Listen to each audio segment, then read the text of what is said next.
You are born in a system that has already decided what you are allowed to become.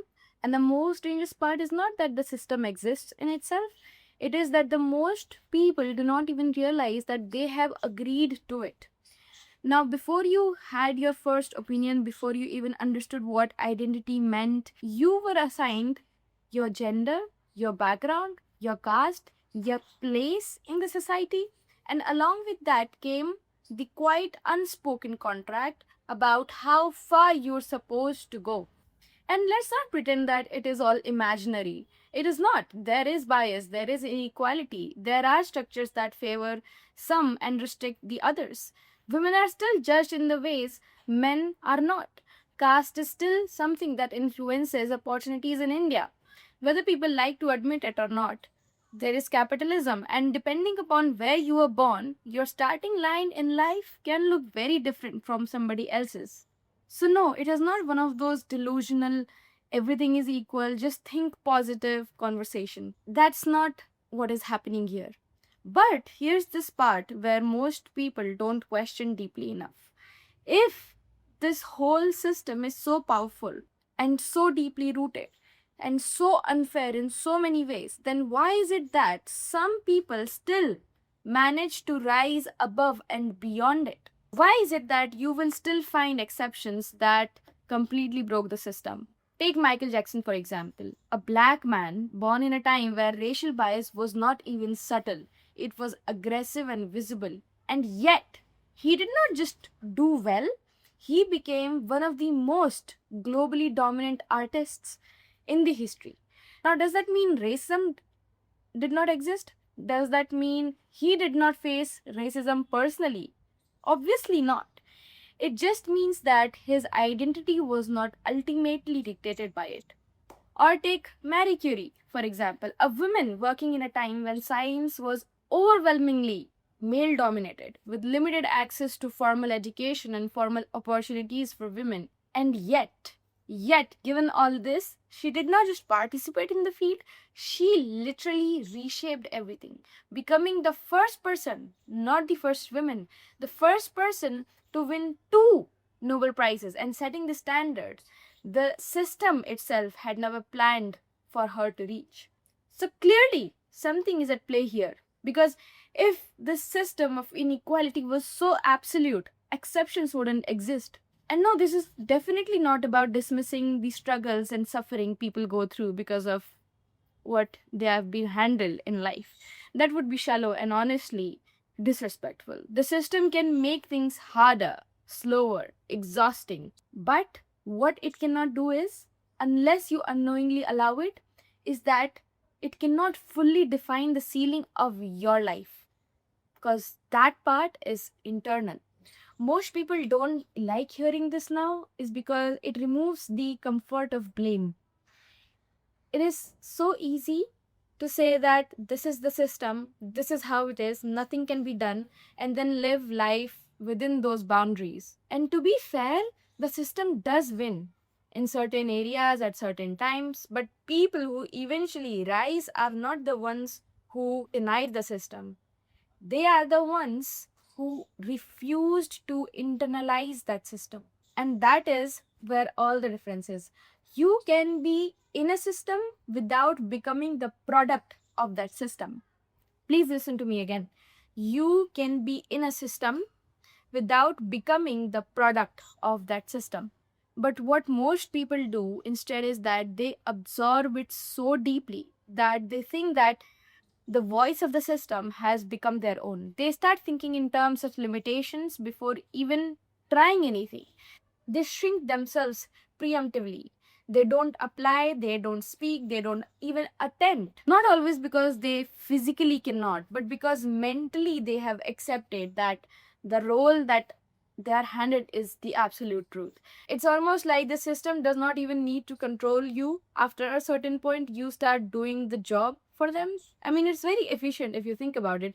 Like, you must have seen women defending patriarchy and have this internalized misogyny, and that is because of this very thing. Because once that happens, you're not just living in the system, you are actively maintaining it. Now, at some point, if you actually want something that is beyond what you have been assigned, You have to stop being agreeable about your life. You have to become a little rebellious.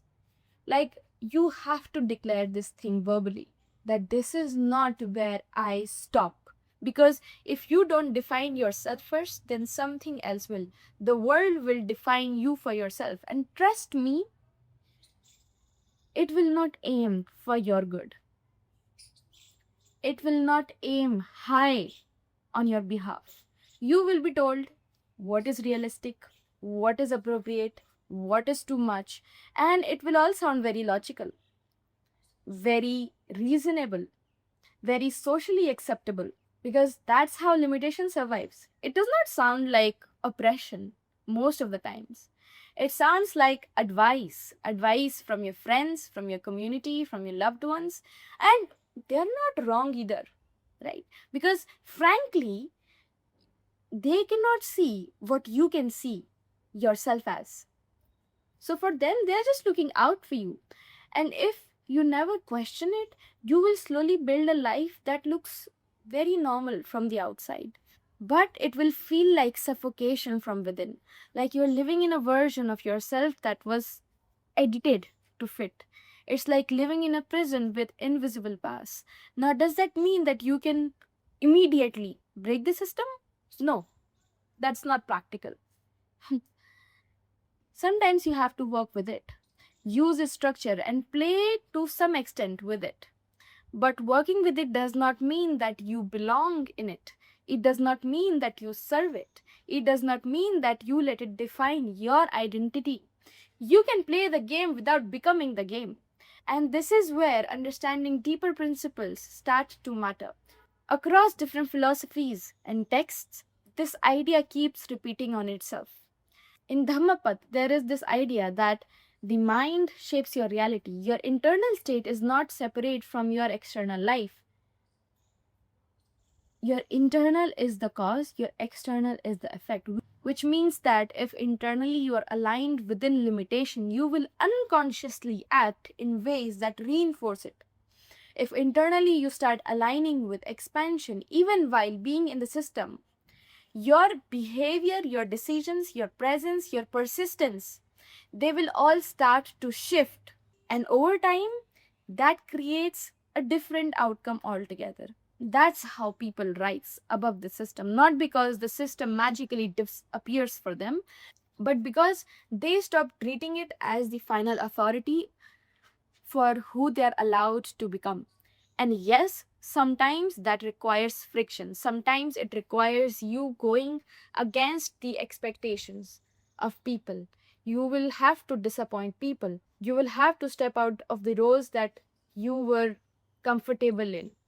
And that's the cost of not living a pre-decided life. You either deal with the discomfort of breaking the patterns or you deal with the discomfort of staying stuck in them.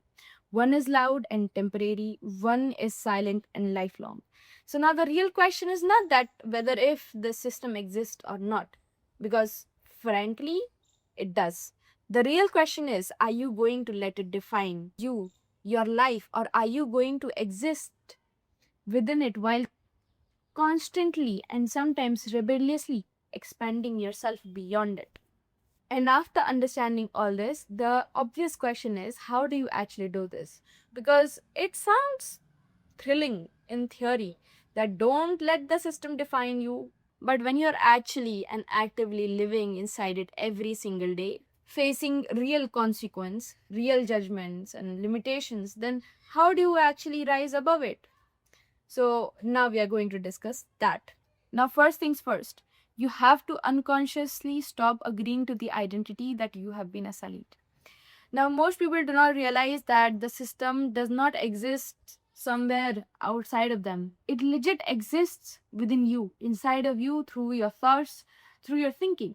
There are things that you think which are very normal. For example, you think that, oh, people like me don't usually do this.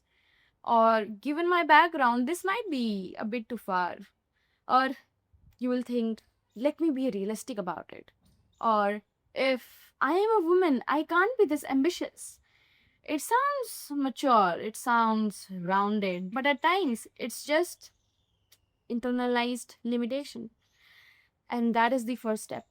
You do not hype yourself up blindly. You literally just stop accepting every limitation as the absolute proof. The number two is that you have to start acting in the ways that match where you want to go, not where you have been placed. And this is where most people get stuck because they wait for external validation, for things to align first. But simply the rule is that you have to start with whatever cards you have been dealt with. You have to begin wherever you are. You do not wait for things to change. You change first. And no, this does not mean delusions. It means that your actions are not constantly shrinking to fit your current circumstances. Number three, and this is very important, that you learn how to use the system without becoming dependent on it for your identity. Because sometimes you cannot simply break the system immediately. You might still have to work a certain job, follow certain structures, placed by certain rules temporarily, and that is okay. The mistake that most people commit here is that they start tying their identity to that phase. Because listen to me. You are not your current job. You are not your current role. You are not your current position. You are not your current limitations. You are what you are here. And the physical reality will catch up to it if you hold on to it long enough. So, yes, use the system where it is needed, education, opportunities, networks, but don't let it decide who you are. All right? Number four is that you have to become comfortable with discomfort, especially the kind that comes from going against expectations. Because the moment you stop fitting into the role that people had for you, there will be resistance. There will be insane resistance. Sometimes it's going to be subtle, sometimes it will be direct. People might question you, misunderstand you, or try to pull you down into what feels familiar to them. And this is where most people retreat. Not because they cannot move ahead, they cannot move forward, but because the discomfort of being different feels heavier than the discomfort of staying same. I mean, you must have heard the infamous, but you have changed. You have changed, right? I have experienced this personally too. There are moments where growth feels isolating, but every time you choose that comfort, you reinforce the same boundaries you're trying to break. So you have to decide which discomfort you are willing to live with. Because one leads to expansion and the other keeps you exactly where you are. And once you apply all this, you will realize that you were never stuck, or you were never as stuck as you thought you were. And with that, I will see you in the next video.